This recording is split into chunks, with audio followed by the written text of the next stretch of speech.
باز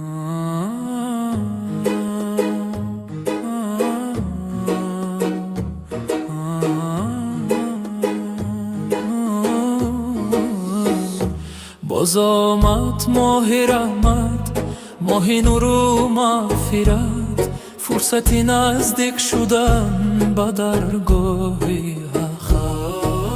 در دل شب بای تاریک با دعا و با نیاز، بگشایم دستی طلب با امیدی به نیاز.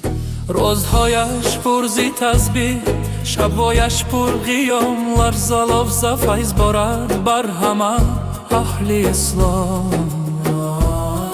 پاک سازیم خانه دل از غباری کینه و قلبها رو شاد کنیم از گناهان. توبه سازیم روح رو آزاد کنیم.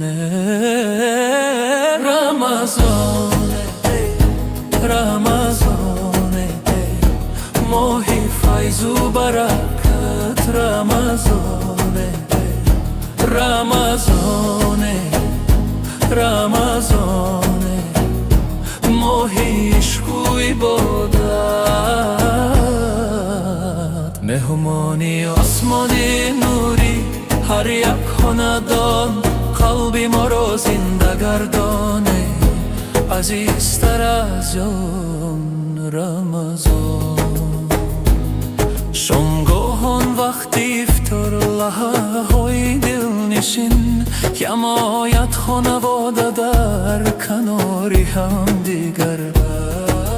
با دعا و شکر کردن باز کنیم روزه را، میچشم لذتی نعمت شکری پروردگارا. در نمازی تراویح صفای ما چون یک تن است، آمینیم و توبت عرشی علا رقصی پات. رمضان رمضان ماهی فیض و برکت، رمضان رمضان رمضان ماهی عشق و عبادت. مهمانی آسمانی نوری هر یک خاندان، قلبی ما را زنده گردانی عزیزتر از آن. رمضان شبهای قدرش بهتر از هزاران ماه است، در این شبها رحمتی حق به پایان است. فرشتگان می‌فرمایند دعا مستطاع، بگشا چشم دل که تو بیت نوری افتاد.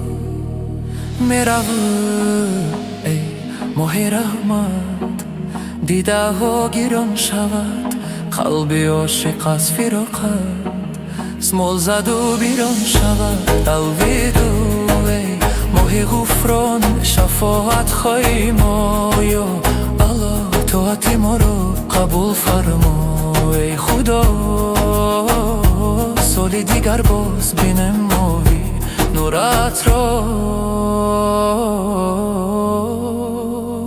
برسان ما.